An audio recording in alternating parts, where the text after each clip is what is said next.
Chapitre 5. À la lumière de l'Écriture. Peut-être le lecteur sera-t-il déçu, un peu agacé du fait qu'au 5e chapitre d'un livre consacré au ministère de la Libération, nous ayons dit encore si peu de choses de ce ministère lui-même.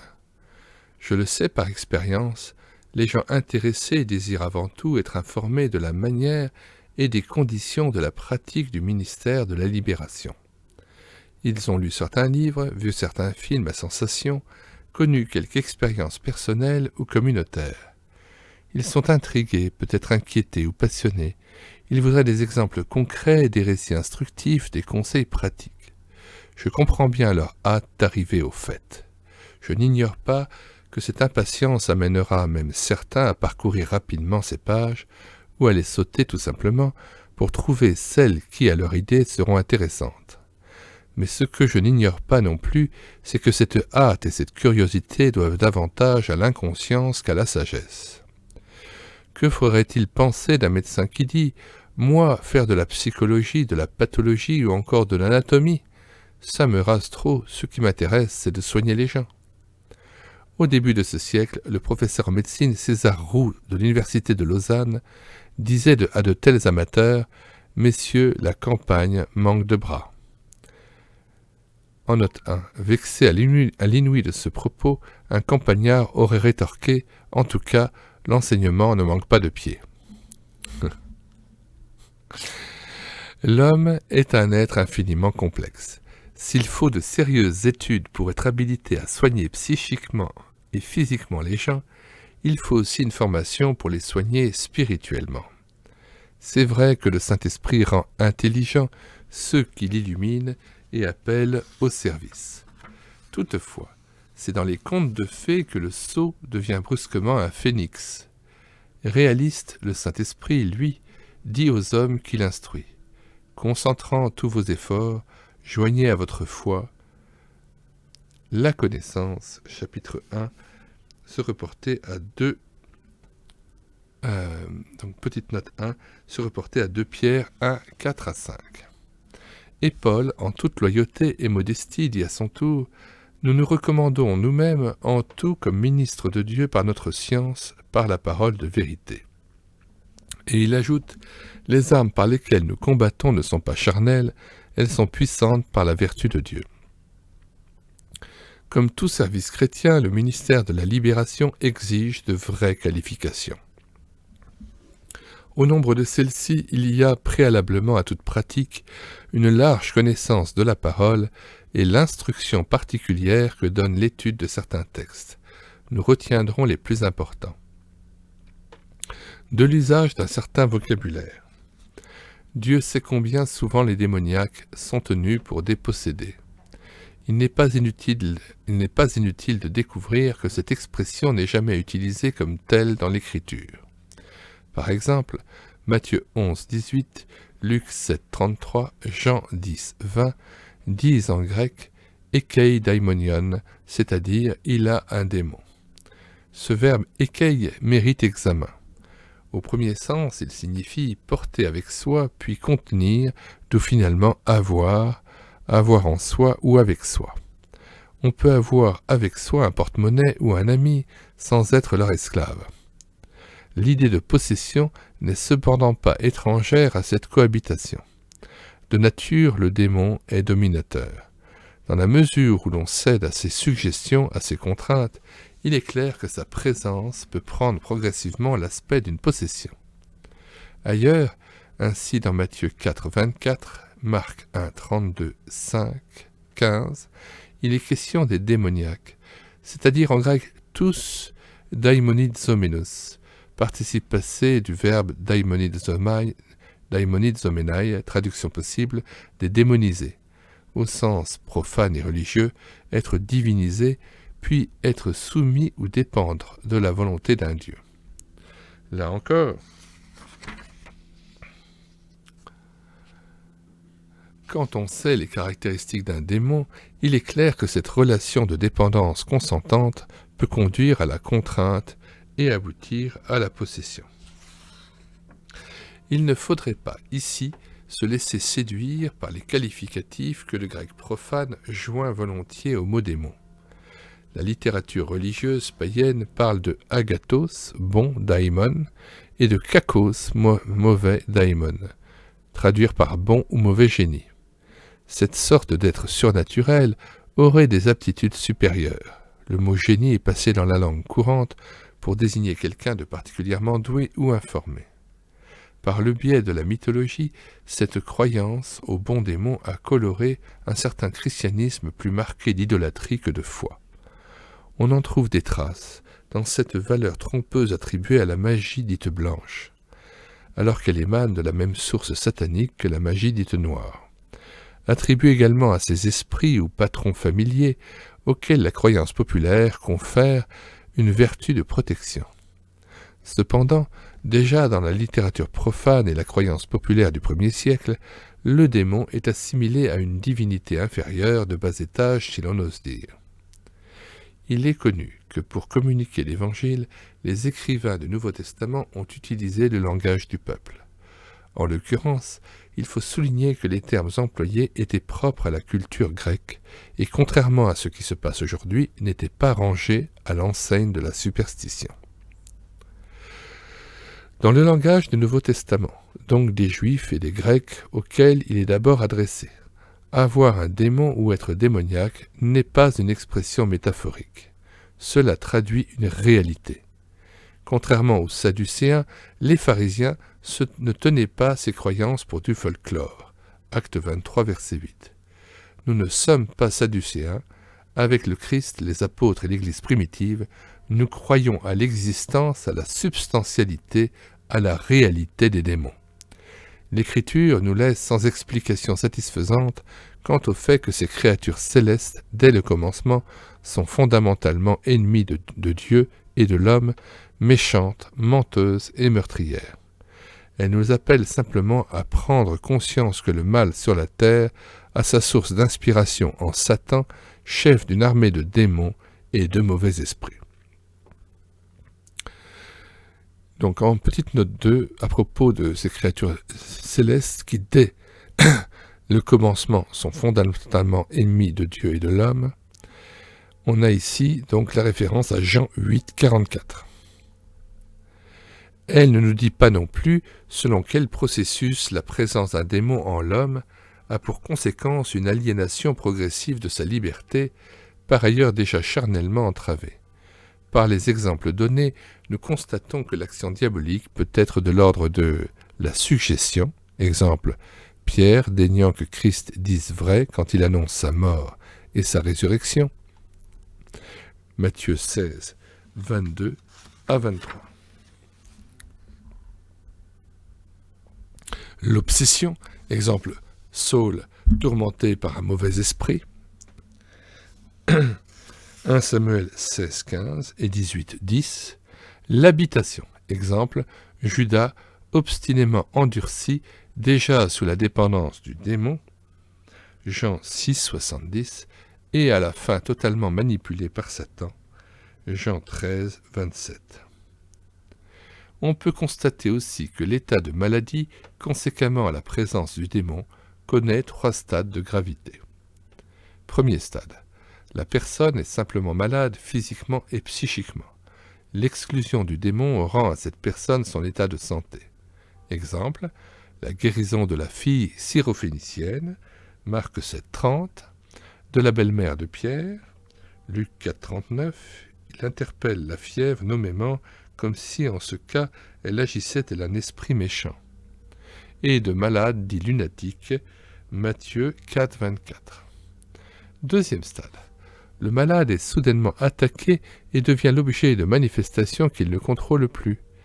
Il est jeté à terre, en proie à des convulsions, il hurle, il est entraîné à se jeter dans le feu, à se faire lui-même du mal, il perd conscience. Exemple, le démoniaque de Nazareth, Marc 1, 26, et l'enfant que les disciples ne purent guérir, mais que Jésus libéra, Luc 9, 39.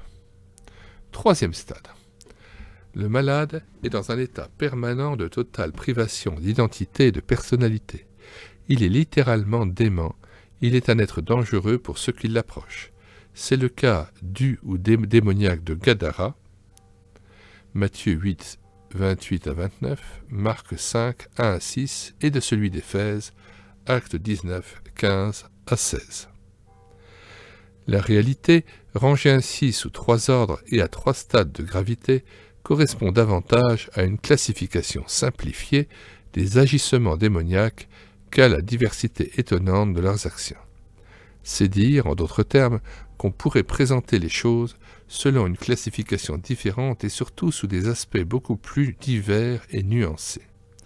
Prenons la précaution d'ajouter qu'à chacun de ces stades, ces agissements pourraient être imputables à une maladie mentale, à un désordre psychique et non nécessairement à des démons. L'Écriture ne fait pas de différence, sinon dans le vocabulaire, entre les expressions « les démons », les démonisés, les gens ayant un esprit impur, les anges de Satan. Tout au plus peut-on inférer de certains textes que la gravité de l'aliénation d'un homme est en rapport direct avec le nombre des démons à l'œuvre et la relative nocivité de ceux-ci. Tel est l'enseignement de Jésus. L'esprit prend avec lui 7 autres esprits plus méchants que lui.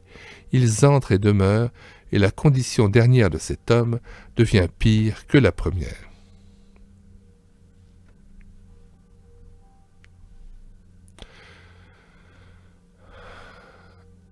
Matthieu 12, 45.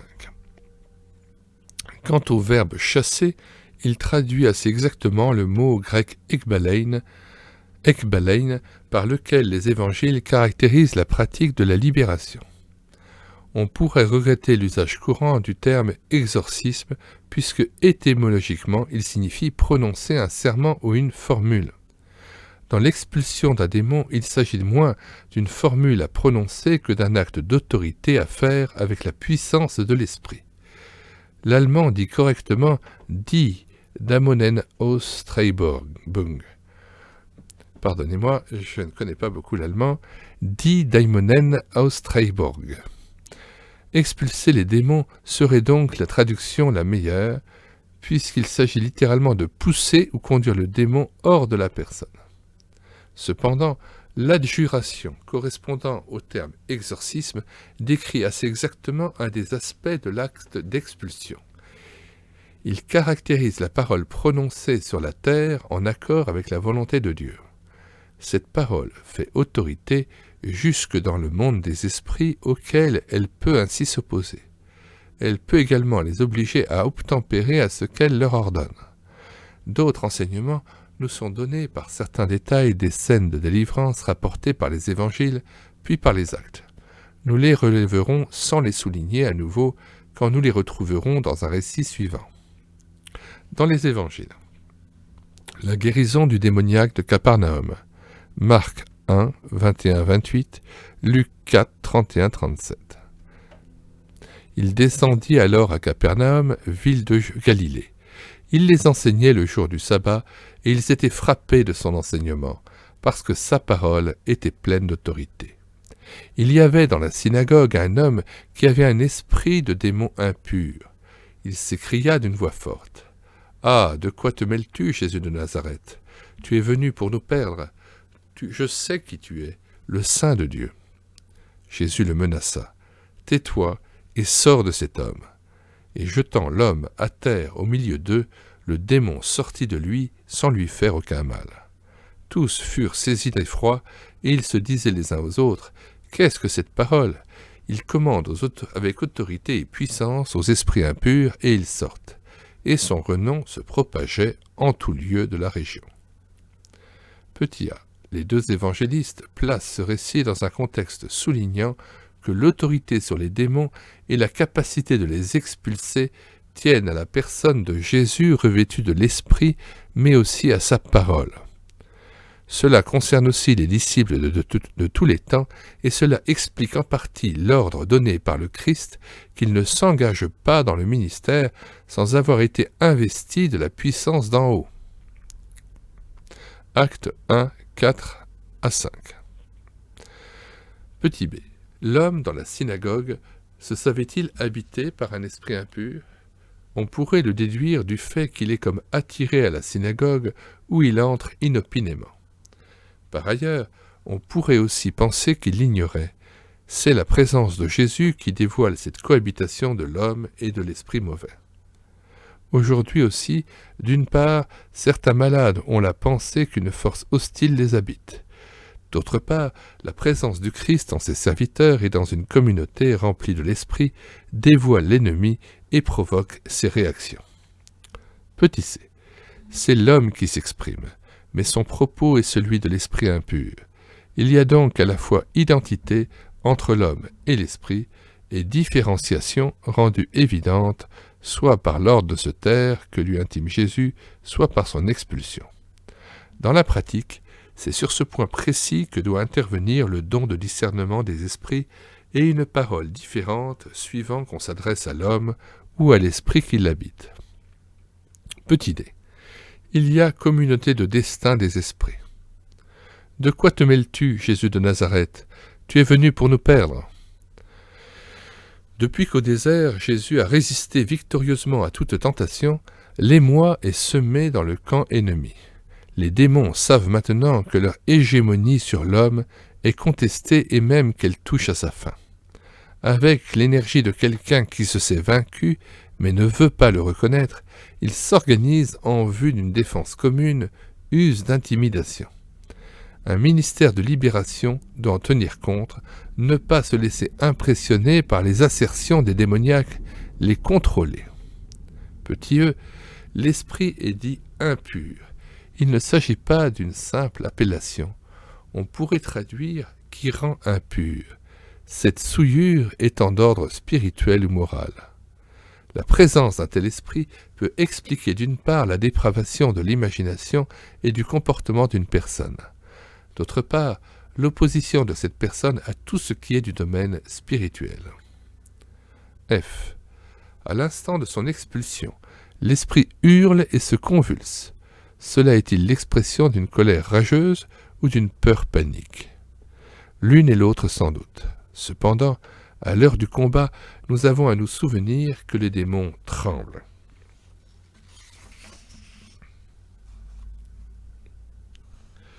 Jacques 2, 19.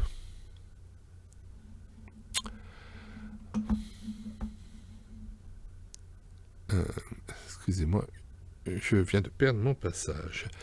Alors, nous avons à nous souvenir que les démons tremblent et, dans notre propre crainte de Dieu, ne jamais les redouter. Nous en avons pour preuve le petit mot que Luc met dans la bouche des démons, Luc 4, 34.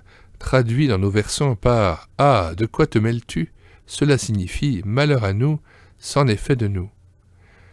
Comme déjà dit plus haut, l'opposition des démons ne peut jamais être que défensive et perdue d'avance.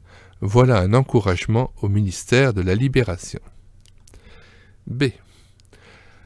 Bien avant les gens de la synagogue, le démon sait exactement qui est Jésus. Prenons conscience qu'il discerne aussi avec qui il a affaire quand nous nous opposons à lui. Malheur au fils de Séva. 3. Acte 19, 15. H. Le démon confesse que Jésus est le Saint de Dieu. Il sait donc aussi que son expulsion s'inscrit dans la perspective du royaume messianique. En ce sens, nous ne sommes pas que des exorcistes entre guillemets. Jésus nous envoie prêcher l'évangile du royaume de Dieu et en corrélation avec ce message, nous appelle à un ministère de libération qui en atteste le contenu. Paul dira « Ma prédication n'avait rien des discours persuasifs de la sagesse, mais elle était une démonstration de la puissance de l'Esprit. » 1 Corinthiens 2, 4. Deuxièmement, le démoniaque de Gadara. Matthieu 8, 28 à 34, Marc 5, 1 à 20, Luc 8, 26, 34. Ils arrivèrent de l'autre côté de la mer, au pays des Géraséniens. Comme ils descendaient de la barque, un homme possédé d'un esprit impur vint aussitôt à sa rencontre, sortant des tombeaux. Il habitait dans les tombeaux et personne ne pouvait plus le lier, même avec une chaîne. Car il avait été souvent lié avec des entraves et des chaînes, mais il avait rompu les chaînes et brisé les entraves, et personne n'avait la force de le maîtriser. Nuit et jour, il était sans cesse dans les tombeaux et les montagnes, poussant des cris et se déchirant avec des pierres. Voyant Jésus de loin, il courut et se prosterna devant lui. D'une voix forte, il cria « De quoi te mêles-tu, Jésus, fils du Dieu Très-Haut ? Je t'adjure, par Dieu, ne me tourmente pas. » Car Jésus lui disait « Sors de cet homme, esprit impur. » Il l'interrogeait « Quel est ton nom ?» Il lui répondit « Mon nom est Légion, car nous sommes nombreux. » Et il le suppliait avec insistance de ne pas les envoyer hors du pays. Or, il y avait là, du côté de la montagne, un grand troupeau de porcs en train de paître. Les esprits impurs supplièrent Jésus en disant « Envoie-nous dans les porcs pour que nous entrions en eux. » Il le leur permit. Et ils sortirent, entrèrent dans les porcs, et le troupeau se précipita du haut de l'escarpement dans la mer. Il y avait environ 2000, comptez environ 1,6 km pour 1 mille, c'est-à-dire 3,2 km en tout, et ils se noyèrent dans la mer. Ah, pardon, non, ici ce n'est pas la mesure de distance, mais le chiffre. Il y en avait environ 2000, et ils se noyèrent dans la mer. Ceux qui les gardaient prirent la fuite et rapportèrent la chose dans la ville et dans les hameaux. Et les gens vinrent voir ce qui était arrivé. Ils vinrent auprès de Jésus et virent le démoniaque, assis, vêtu et dans son bon sens, lui qui avait été le démon Légion. Ils furent saisis de crainte. Ceux qui avaient vu leur racontèrent ce qui était arrivé au démoniaque et à propos des porcs. Petit a. Dans les 3 synoptiques, cette libération a pour contexte. Dans Matthieu, l'enseignement capital du sermon sur la montagne, suivi du récit de très nombreuses guérisons dans Marc et Luc, les paraboles de la semence, plus immédiatement encore, d'une part le récit de la tempête apaisée, d'autre part le récit de la résurrection de la fille de Jairus. Cela est certainement intentionnel. La mort est notre ennemi le plus implacable. Elle se fait menaçante déjà au niveau des éléments déchaînés et incontrôlables. De la même manière, elle est menaçante au travers de l'homme habité par Satan.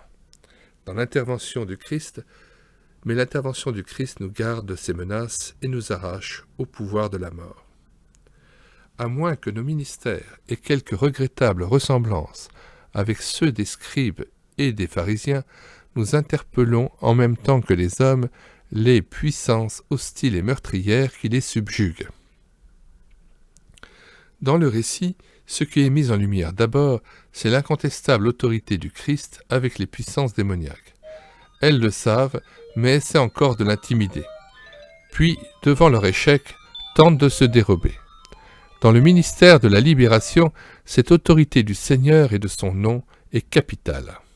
Sa parole demeure éternellement souveraine et libératrice. Dite avec autorité, elle impose silence aux éléments déchaînés, elle jugule la maladie, elle arrache à la mort sa proie, elle libère l'homme enchaîné. Nous sommes donc justifiés de dire que si la foi conduit aux œuvres, elle conduit aussi, selon la volonté de Dieu, à des actes de libération. Petit b. Ce récit a pour théâtre la Décapole, c'est-à-dire un pays aux confins d'Israël, habité en grande partie par les non-juifs. En y débarquant, Jésus fait en quelque sorte irruption en territoire étranger et occupé. L'immédiate rencontre avec le démoniaque accouru est significative. Nous sommes ici en situation d'évangélisation. Le possédé, ici le mot n'est pas incorrect, en même temps accourt comme mu par une aspiration vers la délivrance possible, mais redoute toute intervention et supplie Jésus de ne rien faire. C'est le paradoxe qu'illustre le comportement de l'homme moderne. Petit c. Il avait sa demeure dans les tombeaux. Ce goût, cet intérêt, cette attirance vers la mort, ses œuvres et ses lieux de décomposition se retrouvent chez tous les démoniaques. Le fait que notre culture, sa littérature, sa peinture en soient pareillement marquées devrait nous ouvrir les yeux. Petit d. Personne n'avait la force de le dompter. Cet autre trait distinctif du possédé est accentué par l'aveu qu'aucun moyen humain, ni fer aux pieds ni chaîne, n'avait suffi à le maîtriser. Ah, si l'on voulait une fois comprendre que ces forces incontrôlables et justement redoutées sont simplement surnaturelles. Leurs actes se discernent aujourd'hui en d'innombrables endroits de ce monde. Pour exemple, chaque nation se réclame de la justice, de la paix et de la liberté. À quelques exceptions près, ces mêmes nations ont participé au Congrès où fut signée une solennelle déclaration des droits de l'homme. Mais lorsque de telles forces, parfois sous l'étiquette du nationalisme, parfois sous celle d'un parti, s'emparent d'un homme, d'un groupe d'hommes ou même d'une nation, elles en font des assoiffés de sang et de mort, des instruments de torture, des puissances à même de transformer nos cités en de véritables cimetières. À une dimension plus réduite, la médecine psychiatrique n'aurait-elle pas à découvrir ici l'explication de ses limites et de ses échecs, à comprendre aussi à quel ministère constamment refusé elle aurait à faire appel? Quant aux passionnés de la libération politico-économique, une seule remarque de Charles Rochedieu pourrait les faire réfléchir. À quoi bon enchaîner les pieds et les mains? C'est le cœur qu'il fallait d'abord dompter ou affranchir.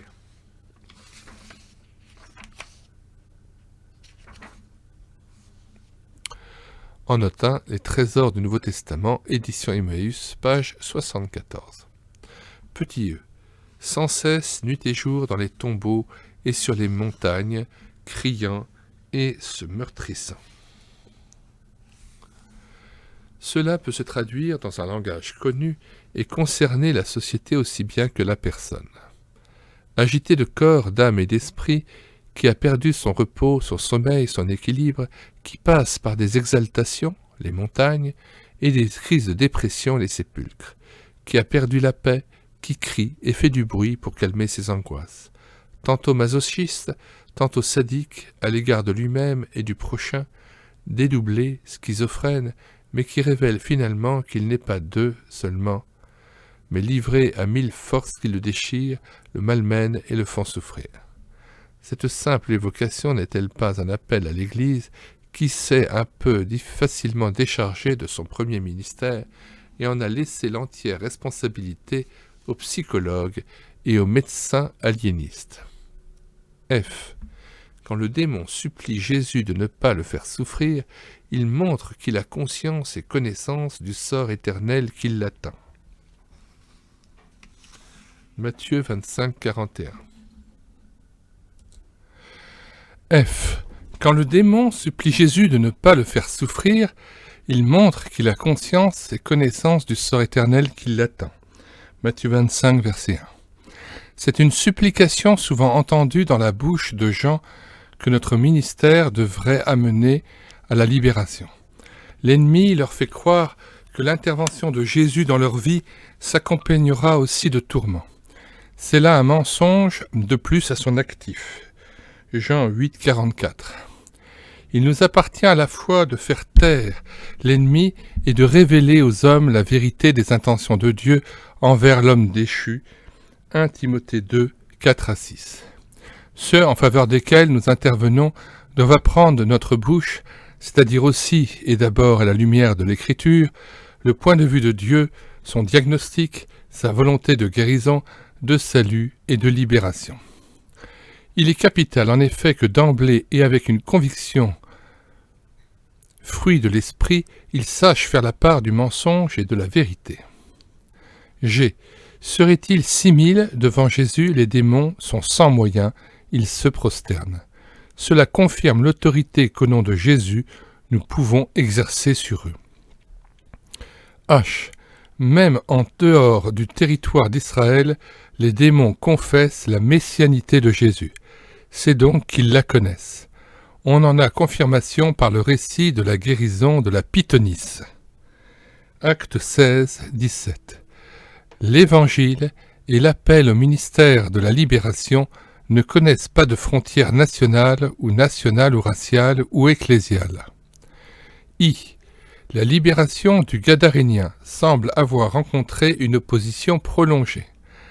Cette résistance opiniâtre est propre au cas de possession, c'est-à-dire lorsque le ou les démons ont subjugué le patient au point qu'il s'identifie à lui, ou vice-versa, lorsque la personne volontairement s'identifie à lui ou à eux. J. L'ordre d'avoir à dire leur nom est certainement en rapport avec ce fait. Ils révèlent leur nombre, dévoilent leur identité et les privent ainsi de toute possibilité d'échapper à la souveraine action dont ils vont être l'objet. À noter qu'en s'exprimant, Légion parle au nom des autres. Cela signifie aussi qu'il exerce une autorité de chef, reconnue par eux. Il y a effectivement une hiérarchie démoniaque et il importe d'en tenir compte dans une action d'expulsion. L'intervention libératrice aura à veiller à ne laisser aucun démon se dissimuler et occuper encore la place. Par ailleurs, le nom de Légion est moins significatif par le nombre auquel il fait penser que par la puissance d'occupation qu'il représente. K. Ne pouvant échapper à l'obligation qui leur est faite de sortir de la personne investie par eux, les démons redoutent deux choses: avoir à quitter le territoire où ils demeurent et être précipités dans l'abîme, c'est-à-dire dans le lieu qui leur est finalement réservé. Apocalypse 20, verset 10. Il y a lieu de retenir, dans la pratique du ministère, l'importance que l'ennemi attache à un habitacle, tant il est vrai que sa seule liberté d'action possible est liée aux personnes et au territoire, on peut dire aussi à la maison qu'il a investie et où il s'est installé. Nous retrouvons ici l'indication d'une volonté qu'il a de circonvenir progressivement les gens et les lieux, mais aussi la faculté qui nous est laissée de lui résister. Jacques 4, 7. L. Expulsés de la personne, ils ont encore la possibilité d'investir un animal de leur choix. C'est la raison qui doit nous inciter, lors d'une libération, à ne pas leur laisser de liberté d'action.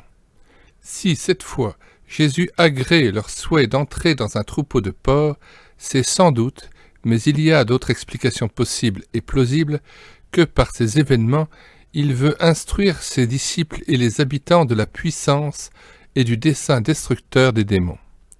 M. Il est tout de même remarquable que l'homme délivré nous soit dès lors présenté comme un homme apaisé, assis tel un disciple, vêtu à nouveau décemment. La nudité rappelée par Luc signifierait sa déchéance, ayant retrouvé son bon sens. Dans ce monde, plus exactement dit, dans ce siècle, l'excentricité du comportement, de l'habillement, des idées et des raisonnements est tenue pour de l'originalité. L'Écriture, elle, nous ouvre à d'autres explications. N. Devons-nous nous étonner de la réaction finale des gens de la Décapole? Ils sont impressionnés non par le miracle opéré. Un des leurs, tombé à l'état de bête sauvage, a retrouvé sa totale liberté d'homme créé à l'image de Dieu, mais par les effets secondaires de cette libération. C'est souvent ces effets-là qui retiennent captifs ceux que le Seigneur, ceux que le Christ a appelés à la liberté. 3. L'enfant épileptique. Matthieu 17, 14 à 21, Marc 9, 14 à 29 et Luc 9, 37 à 43. En venant vers les disciples, ils virent autour d'eux une grande foule et des scribes qui discutaient avec eux. Dès qu'elle vit Jésus, toute la foule fut remuée et l'on accourait pour le saluer. Il leur demanda « De quoi discutez-vous avec eux ?»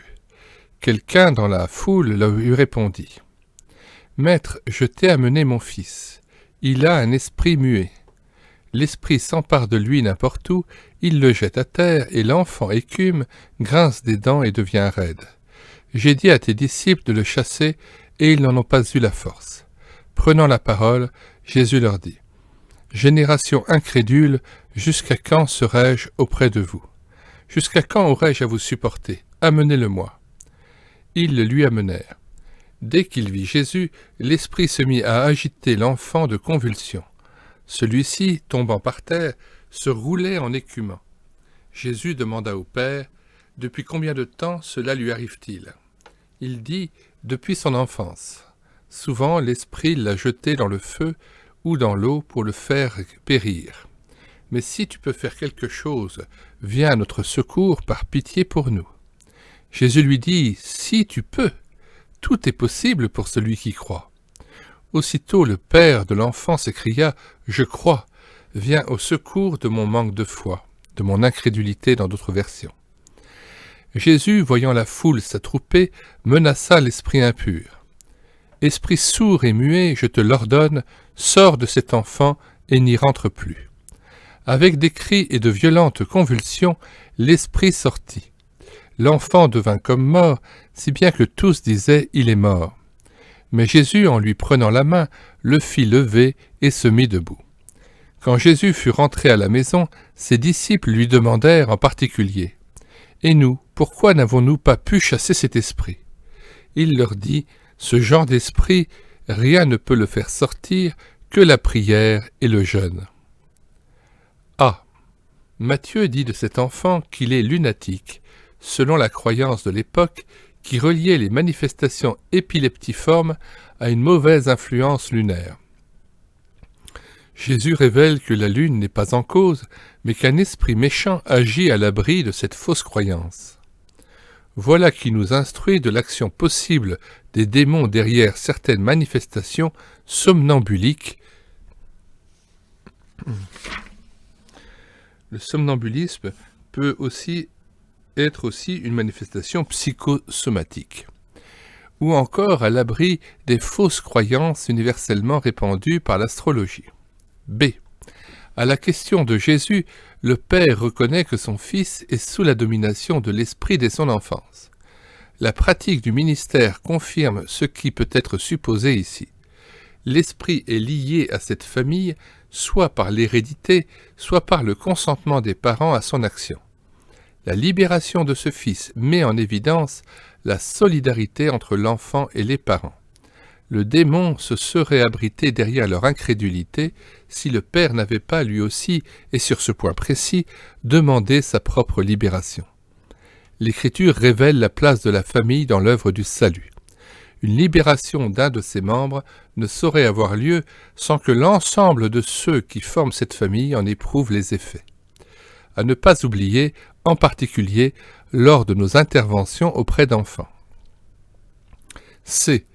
Les disciples qui, en d'autres occasions, ont manifesté leur autorité et leur puissance contre les démons se découvrent là, soudain, sans possibilité d'action. La constatation de ce sous-équipement met sur les lèvres de Jésus des paroles sévères à l'égard du peuple et des disciples en particulier.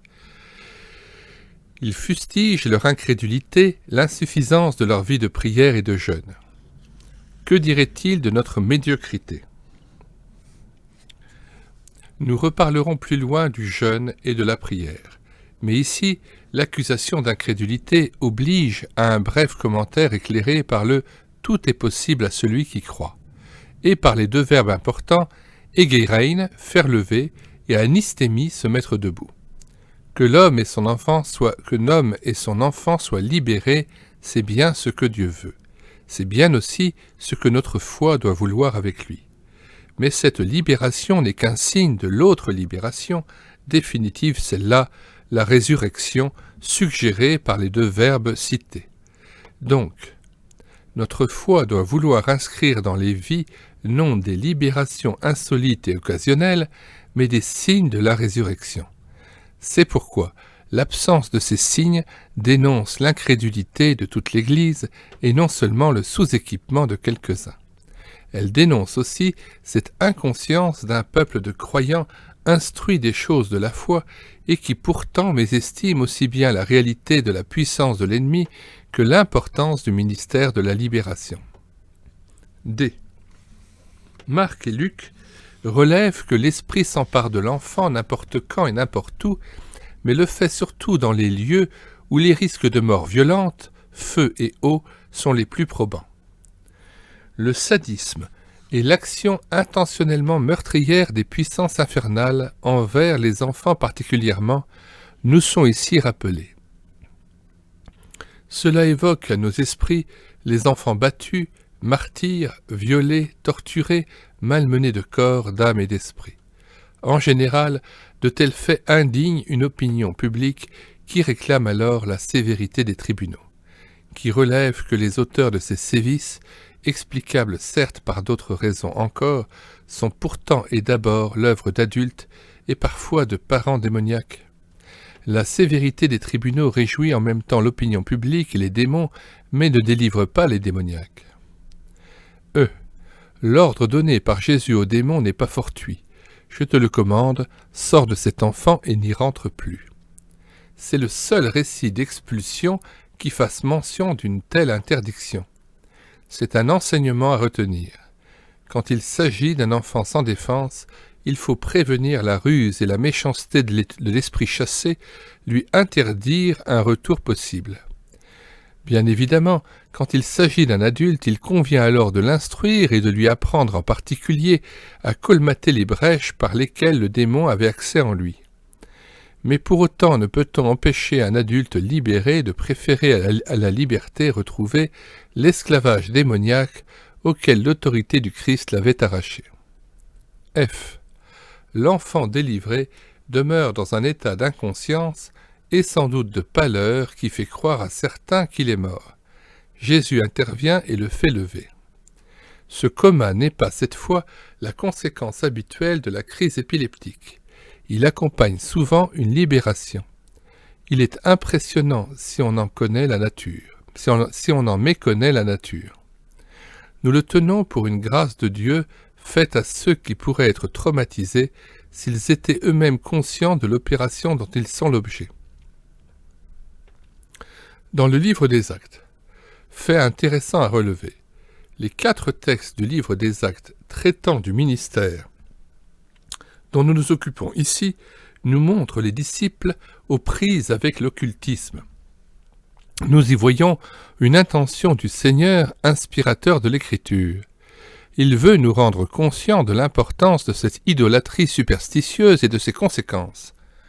En effet, la communion avec les démons et leur domination est quasi assurée quand l'homme cède à l'occultisme. Il veut aussi nous instruire quant à la manière de combattre l'ennemi sur ce terrain-là. Les remarques d'un pasteur de langue allemande, auteur connu, Walter Lüthi, Les Actes des Apôtres, aux éditions Labor et Fides, page 96, sont une heureuse introduction à ces textes. Les apôtres travaillent en territoire occupé, superstition et occultisme y sont établis. Toutes sortes de guérisseurs, la Bible les appelle les sorciers, y exercent leur métier. Il s'en trouve aussi chez nous aujourd'hui et de plus en plus. La sorcellerie est une réalité et l'on aurait tort de croire que ce stade est dépassé. C'est dans le même sens que s'exprimait le pasteur français Jean-Paul Benoît. Jean-Paul Benoît, Combat d'apôtres, SCE, 47 rue de Clichy, Paris 9e, page 77. L'Évangile ne se cultive pas en serre chaude. Il est né pour courir les chemins, y arracher les hommes à leur sorcellerie mortelle et les remplir de sa joie rayonnante. En d'autres termes, l'occultisme est une porte ouverte à l'action des démons. C'est bien ce que nous disent les textes du livre des Actes. 1. L'histoire de Simon le magicien. Acte 8, 6 à 24. Les foules unanimes s'attachaient aux paroles de Philippe, car on entendait parler des miracles qu'il faisait et on les voyait. Beaucoup d'esprits impurs en effet sortaient, en poussant de grands cris, de ceux qui en étaient possédés, et beaucoup de paralysés et d'infirmes furent guéris. Il y eut une grande joie dans cette ville. Or, il se trouvait dans la ville un homme du nom de Simon, qui faisait profession de magie et tenait dans l'émerveillement la population de Samarie. Il prétendait être quelqu'un d'important, et tous s'attachaient à lui, du plus petit jusqu'au plus grand. Cet homme, disait-on, est la puissance de Dieu, celle qui s'appelle la Grande. S'ils s'attachaient ainsi à lui, c'est qu'il les maintenait depuis longtemps dans l'émerveillement par ses sortilèges. Mais, quand ils eurent cru Philippe qui leur annonçait la bonne nouvelle du règne de Dieu et du nom de Jésus-Christ, ils reçurent le baptême, hommes et femmes. Simon lui-même devint croyant à son tour, il reçut le baptême et ne lâchait plus Philippe. À regarder les grands signes et miracles qui avaient lieu, c'est lui en effet qui était émerveillé. Apprenant que la Samarie avait accueilli la parole de Dieu, les apôtres qui étaient à Jérusalem y envoyèrent Pierre et Jean. Une fois arrivés, ces derniers prièrent pour les Samaritains afin qu'ils reçoivent l'Esprit Saint. En effet, l'Esprit n'était encore tombé sur aucun d'eux. Ils avaient seulement reçu le baptême au nom du Seigneur Jésus. Pierre et Jean se mirent donc à leur imposer les mains, et les Samaritains recevaient l'Esprit Saint. Mais Simon, quand il vit que l'Esprit Saint était donné par l'imposition des mains des apôtres, leur proposa de l'argent. « Accordez-moi, leur dit-il, à moi aussi ce pouvoir, afin que ceux à qui j'imposerai les mains reçoivent l'Esprit Saint. » Mais Pierre lui répliqua, « Périsse ton argent et toi avec lui, pour avoir cru que tu pouvais acheter avec de l'argent le don gratuit de Dieu. Il n'y a pour toi ni part ni héritage dans ce qui se passe ici, car ton cœur n'est pas droit devant Dieu. Repens-toi donc de ta méchanceté et prie le Seigneur. La pensée qui t'est venue au cœur te sera peut-être pardonnée. Je vois en effet que tu es dans l'amertume du fiel et les liens de l'iniquité. » Et Simon répondit, « Priez vous-même le Seigneur en ma faveur, pour qu'il ne m'arrive rien de ce que vous avez dit. » Petit a, la personnalité de Simon offre des traits caractéristiques et éclairants. Il a entendu l'évangile de la bouche du diacre Philippe et des apôtres Pierre et Jean. Ces pratiques occultes ont-elles contribué à son aveuglement spirituel ? Toujours est-il que sa crédulité n'a d'égal que sa recherche d'une puissance dominatrice, littéralement luciférienne, à même d'éblouir le prochain. Il a fait de la foi un moyen de soigner ses propres intérêts. Il travaille lui-même à sa réputation d'homme investi de pouvoir surnaturel. Tous, des plus petits aux plus grands, donc également les gens cultivés et haut placés, le tiennent pour un grand personnage. Son entrée dans l'Église ne suffira pas à le démasquer. Son baptême ne dévoile pas non plus sa nature de loup déguisé. C'est à l'heure où les autres connaissent une effusion de l'esprit, il y reste étranger, qu'il prend conscience de la superficialité de sa foi et se met à convoiter un ministère de puissance. Nous sommes ainsi interpellés par les Simons, inscrits au rang des baptisés et des personnes influentes, même considérées de la chrétienté. Nous sommes aussi alertés quant aux motivations possibles de tous ceux qui, aujourd'hui, recherchent un ministère de libération quand ils ne se lancent pas à le pratiquer sans scrupule dans l'audace de leur crédulité intéressée. B. L'admonestation de l'apôtre à l'adresse de Simon souligne une vérité utile à rappeler même à l'Église parfois. Aucun don du Seigneur ne s'acquiert par mérite ou par droit. C. L'occultisme a lié Simon au monde de l'iniquité. On n'y touche jamais sans qu'il en résulte de graves conséquences. En son cas, une allergie à la véritable foi, œuvre du Saint-Esprit. Simon est à ce point infecté spirituellement qu'il ne discerne même plus la confusion qu'il fait entre ses propres ambitions intéressées et son désir de servir le Seigneur. Un tel aveuglement ne se traite pas du dehors. Il exige une implacable et pourtant charitable mise en lumière de la gravité du mal. Celui-ci étant révélé, il n'y a qu'un seul chemin de libération, la repentance personnelle et l'humble supplication à Dieu. En ce cas, le ministère du serviteur se limite d'abord à rappeler cette exigence. En effet, la compromission avec l'occultisme ne fait pas du patient nécessairement un possédé. Il a gardé la liberté de faire ce qui lui est commandé, sa volonté est demeurée libre, il lui appartient de rompre avec son passé, puis d'entrer dans le chemin de délivrance qui lui est proposé. Philippe devait reconnaître la réputation du magicien. On peut se demander en l'occurrence s'il n'a pas négligé ou simplement omis d'appeler Simon à cette rupture, à ce renoncement, à cette confession publique, le jour où il le baptisait et l'accueillait dans la communauté. D. Le texte le montre clairement, caché sous ses apparences de chrétien baptisé et de paroissien attaché à Philippe, le véritable état spirituel de Simon n'est venu à jour qu'à l'instant où la communauté de Samarie a passé par un baptême dans l'esprit. L'onction d'en haut est un feu purificateur et révélateur, accompagnement indispensable d'un ministère de libération. E. Devant la sévérité des paroles de l'apôtre, Simon a un comportement et des propos significatifs. « Priez pour moi, afin qu'il ne m'arrive rien de ce que vous avez dit. » Il dévoile ainsi à quelle famille il appartient en vérité. C'est chez le pharaon d'Égypte, confronté à Moïse le libérateur, qu'on trouve semblable attitude et semblable demande. Exode 8, 24, 25, 9, 27, 28. Nous découvrons ici les méfaits de l'occultisme. Tout homme entré en contact avec cette peste est généralement marqué par cette passivité spirituelle fondamentale. S'il n'y est pas rendu attentif, s'il ne s'en repent pas, Pierre l'y exhorte, il demeure sous l'emprise des esprits et de l'iniquité. Cela est encore ignoré par un très grand nombre de bergers qui, faute de l'entendre, pourraient être alors accusés un jour d'avoir pensé à la légère la plaie du peuple qui leur était confié. Jérémie 6, 14 et 8, 11.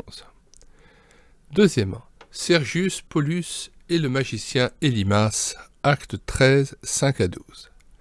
Arrivés à Salamine, ils annoncèrent la parole de Dieu dans les synagogues des Juifs. Il y avait aussi avec eux Jean, qui était leur assistant. Après avoir traversé toute l'île jusqu'à Paphos, ils rencontrèrent là un magicien soi-disant prophète. C'était un Juif, du nom de Bar-Jésus, qui appartenait à l'entourage du proconsul Sergius Paulus, un homme intelligent. Celui-ci invita Barnabas et Paul et manifesta le désir d'entendre la parole de Dieu. Mais Élimas, le magicien, car c'est ainsi que se traduit son nom, s'opposait à eux et cherchait à détourner de la foi le proconsul. Alors Saul, ou plutôt Paul, rempli d'Esprit Saint, fixa son regard sur lui et lui dit « Toi qui es pétri de ruse et de manigance, fils du diable, ennemi juré de la justice, ne vas-tu pas cesser de déformer la rectitude des voies du Seigneur? Voici, du reste, que la main du Seigneur est sur toi. Tu vas être aveugle, et jusqu'à nouvel ordre, tu ne verras même plus le soleil. » À l'instant même, l'obscurité et les ténèbres l'envahirent, et il tournait en rond à la recherche d'un guide. Voyant ce qui s'était passé, le proconsul devint croyant, car la doctrine du Seigneur l'avait vivement impressionné. Alors que, selon la tradition, Simon était samaritain, ce qui aurait expliqué son intérêt pour l'idolâtrie, Élimas était juif. Il n'a donc aucune excuse d'être un suppôt de la sorcellerie, ou, pour tout dire, un suppôt de Satan. Cela explique sans doute l'extrême sévérité des propos de Saül à son endroit. En l'appelant fils du démon, l'apôtre dévoile la source d'inspiration de cet homme plein de ruses et de fraude, et l'œuvre qui en résulte. 1. L'opposition à la parole. B. L'illusion d'avoir un don divin. C. La communication de fausses révélations à partir de ce don. D. La propagation d'un évangile déformé en contradiction avec le donné biblique. Son châtiment est exemplaire de plusieurs manières. Il atteste aux yeux de tous la fourberie dissimulée de cet homme, jusqu'ici respecté et tenu pour un savant de haute culture. Il révèle à Sergius la vérité de la parole de l'apôtre et place le proconsul devant un choix décisif. Saul a connu le même châtiment, la cécité, à durée limitée. Acte 9, 8, 9. Il sait que cette condamnation lui a été salutaire. Dans sa solitude d'homme soudain plongé dans les ténèbres, il a été contraint de chercher la vraie lumière auprès des serviteurs du Seigneur. Le ministère de la libération est vu, ici une fois de plus, comme l'œuvre d'un homme rempli du Saint-Esprit. Ah, c'est l'Esprit Saint qui donne à Saul la connaissance de l'esprit pervers et mensonger caché derrière Élymas, ses titres honorifiques, sa culture brillante, son art oratoire impressionnant, sa position sociale élevée. Toutes choses qui, jusque dans l'Église parfois et sans vérification, tiennent lieu de support évident de la vérité. B. C'est l'Esprit Saint qui donne au serviteur une parole d'autorité et de sagesse aux effets immédiats. Qu'arriverait-il si un tel ministère s'exerçait aujourd'hui dans tous les lieux où le faux prophétisme prétend s'imposer? Dans les lieux où le faux prophétisme prétend s'imposer. C. Il est intéressant de noter que, dans ce cas, le ministère de la libération est circonscrit à des limites très étroites.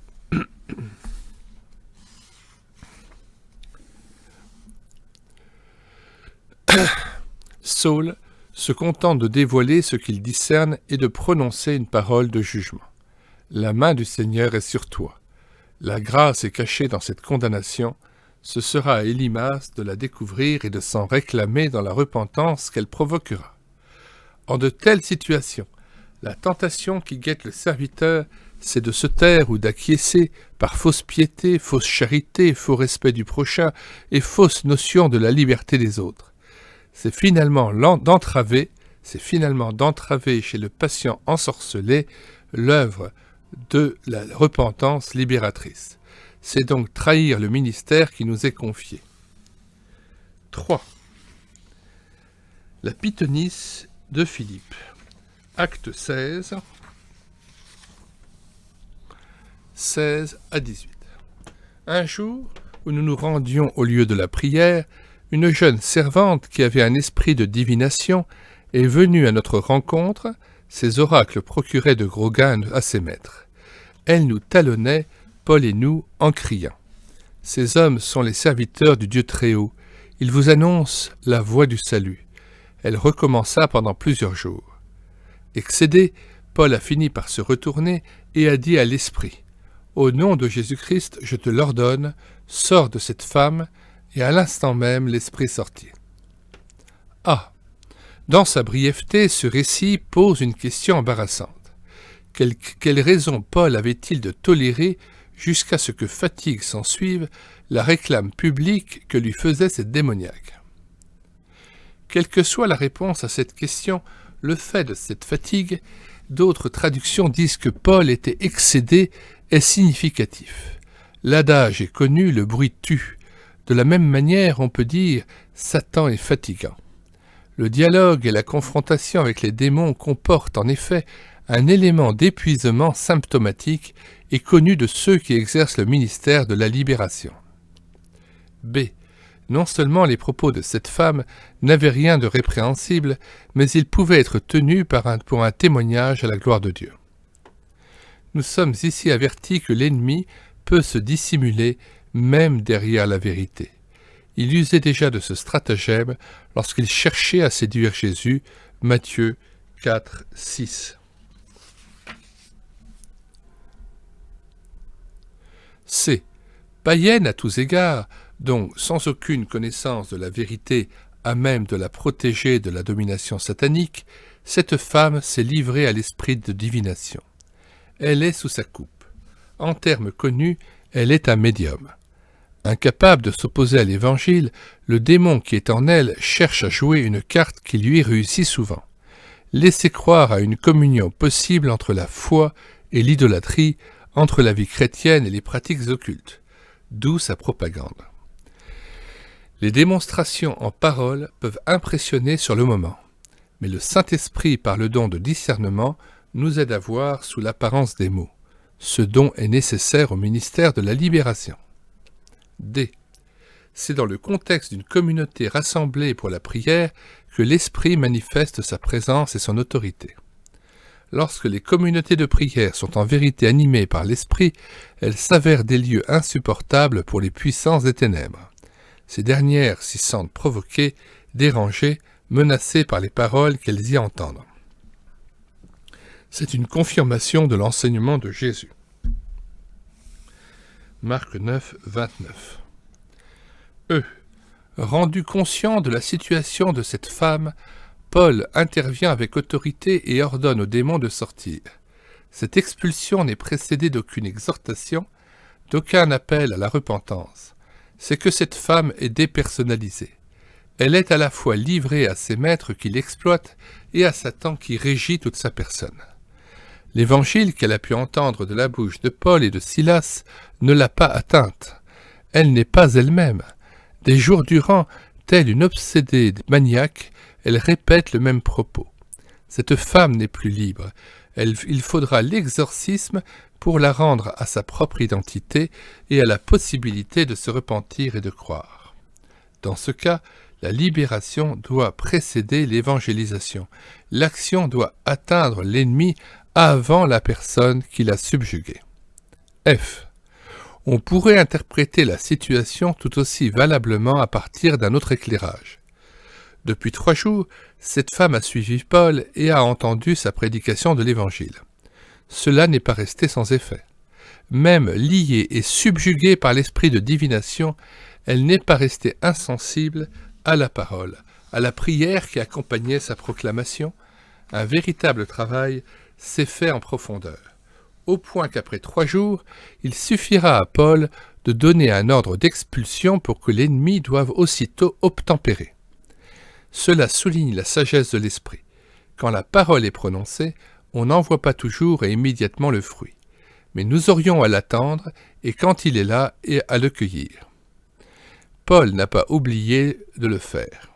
G. C'est au nom de Jésus-Christ que Paul intervient avec autorité et efficacité. Ce n'est pas là une simple formule. C'est dans la communion de la personne présente sous ce nom, donc aussi de l'Église qui est son corps sur la terre. C'est mandaté, autorisé, équipé par Jésus-Christ qui ordonne à l'ennemi de sortir. Cependant, il prend la responsabilité de son action au nom du Seigneur, je te l'ordonne. Le ministère de la libération est de la responsabilité de la communauté entière, mais il appartient à l'un des membres de la communauté de l'exercer parce que préparé et équipé pour le faire. H. On pourrait épiloguer longuement sur la double conséquence de sa libération. 1. Cette femme ne sait plus deviner ou dire l'avenir. Quel désappointement pour tous ceux qui venaient la consulter. Deuxièmement, après le dieu du faux savoir, c'est le dieu Mammon et ses patrons sur la terre qui ont perdu un instrument précieux. Quel dommage! Elle rapportait tellement d'argent et elle faisait du bien à tellement de gens. Ces interventions au nom du Christ sont de l'intolérance, diront sans doute, après les gens de Philippe, les tenants du syncrétisme et de la liberté de croyance. Ceux pour qui toutes les religions sont bonnes, toutes les pratiques sont recommandables, tout surnaturel a quelque chose de divin. Ne nous laissons ni impressionner ni arrêter dans la volonté d'exercer ce ministère, car y renoncer, ce serait laisser croire aux hommes de notre temps et aux esprits qui les asservissent qu'il n'est pas vrai que Jésus est le Seigneur. Ce serait leur cacher qu'il a détrôné les puissances d'illusion, de mensonges, d'argent, d'injustice, auxquels les hommes restent stupidement et volontairement soumis. Les fils de Sceva, S-C-E-V-A, acte 19, 13 à 20. Des exorcistes juifs itinérants entreprirent à leur tour de prononcer sur ceux qui avaient des esprits mauvais le nom du Seigneur Jésus. Ils disaient « Je vous conjure par ce Jésus que Paul proclame. » 7 fils d'un grand prêtre juif, un certain Sceva, s'essayaient à cette pratique. L'esprit mauvais leur répliqua « Jésus, je le connais et je sais qui est Paul, mais vous, qui êtes-vous donc ?» Et leur sautant dessus, l'homme qu'habitait l'esprit mauvais prit l'avantage sur eux tous avec une telle violence qu'ils s'échappèrent de la maison à moitié nus et couverts de plaies. Toute la population d'Éphèse, juifs et grecs, fut au courant de cette aventure. La crainte les envahit tous et l'on célébra la grandeur du nom du Seigneur Jésus. Une foule de fidèles venait faire à haute voix l'aveu de leur pratique. Un bon nombre de ceux qui s'étaient adonnés à la magie firent un tas de leurs livres et les brûlèrent en public. Quand on calcula leur valeur, on constata qu'il y en avait pour 50 000 pièces d'argent. Ainsi, par la force du Seigneur, la parole croissait et gagnait en puissance. Si ce récit tragicomique ne nous apprend rien de très nouveau quant aux démons, il nous avertit pourtant qu'on ne saurait les affronter avec insouciance et légèreté. C. Dans le judaïsme, l'exorcisme s'accompagnait d'adjurations au nom de Dieu. Mais ce ministère tomba souvent au rang de pratique qui tenait plus de la magie et de ses formules que d'un service à l'honneur de Dieu. C'est certainement à ce type d'adjureur que le démoniaque eut affaire. Comme on le constate, ces antagonistes n'ont pour autorité et puissance que celle de leur bon vouloir mêlé de curiosité, s'ils s'essayaient à cette pratique. Aussi le démon reste-t-il maître du terrain. Il se montre également capable d'infliger à ceux qui prétendaient le maîtriser une défaite cuisante, voire meurtrière. Même à 1 contre 7, il les domine. Avis aux amateurs qui, par curiosité, pour voir, pour essayer, tâteraient de ce ministère dont on leur aurait dit les effets. Par goût personnel ou par fantaisie, ou sous prétexte d'expérience à faire, on ne s'improvise pas exorciste. Cependant, avis d'encouragement à ceux qui, avec ou sans titre ecclésiastique, n'auraient ni ambition personnelle, ni curiosité malsaine. L'Église manque de serviteurs équipés et décidés à combattre. Qu'ils soient confiants dans les armes de l'esprit et obéissent au Seigneur qui les a choisis et les envoie battre l'adversaire là où il se trouve. B. Au nom de Jésus que Paul prêche. Évidemment, la mémoire aidant, on peut connaître l'Écriture. Un ministère qui soit une démonstration de puissance, c'est autre chose. Les 7 fils de Séva, le sacrificateur, s'en sont rendus compte à leurs dépens. Est-ce pour cette raison qu'après eux, l'Église est devenue prudente et ne s'aventure que rarement sur le terrain de l'acte libérateur? C. Bibliquement, nous ne savons rien de la repentance de Simon ni de celle d'Élimas. Nous ignorons ce qu'il advint des fils de Séva. Par contre, l'Écriture ne manque pas de souligner que confession, repentance et réparation prirent à Éphèse la forme d'un gigantesque taux-da-fé. Juifs et Grecs, touchés par cet incident révélateur, passent aux actes. Comme le dirait J.P. Benoît, près de 5 millions de francs français de livres d'occultisme montèrent ce jour-là en fumée vers le ciel, hommage au vrai Seigneur de toutes les puissances maléfiques tueuses d'hommes. Point ne serait nécessaire en nos cités de bien longues recherches pour trouver 2 fois autant d'exemplaires de cette diabolique littérature. Opus Cité, page 169, il s'agit de francs anciens. Il faut apprendre ici ce qui est souvent négligé dans le ministère de la libération. Une confession de la faute commise ne suffit pas. Il faut qu'il soit suivi d'une repentance active, c'est-à-dire d'une rupture, d'une séparation effective entre la personne libérée et là où les personnes ou objets qui étaient médias ou supports de l'action de l'ennemi. Cela peut coûter cher, mais comme le dit Charles Rochedieu, quand Christ est le trésor du cœur, le choix n'est pas difficile. Opus Cité, page 214. Il ne faut pas oublier non plus qu'au rang de créature déchue, le diable lui aussi ne se le tient pour dit que devant les faits attestant qu'il n'a plus ni voix, ni influence, ni possibilité d'action au chapitre nouveau de notre vie en Christ. En rapport de cette scène des fils de Séva, un vigoureux commentaire du pasteur Luthi était cité, opus cité, page 219, nous paraît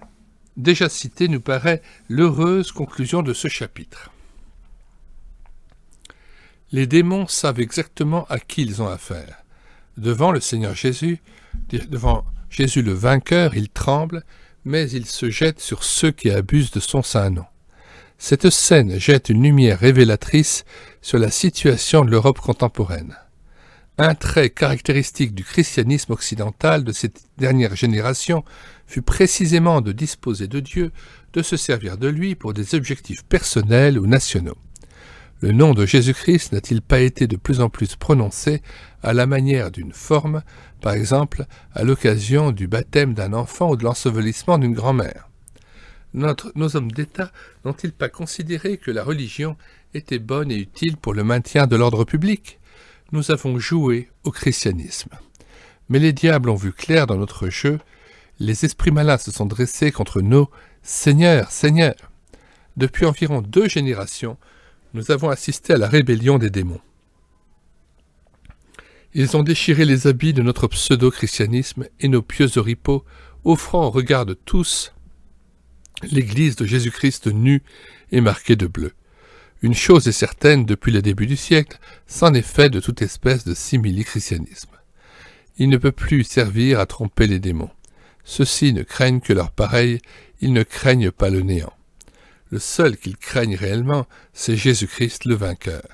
De là l'urgence de la question posée à notre génération, à commencer par l'Église: avez-vous reçu le don du Saint-Esprit lorsque vous devîntes croyants? Vous pouvez télécharger en Word ou en PDF cet ouvrage de Maurice Ray sur le site internet médiathèquechrétienne.fr, site consacré aux ouvrages épuisés, non réédités de la littérature chrétienne. Au revoir à tous et à bientôt.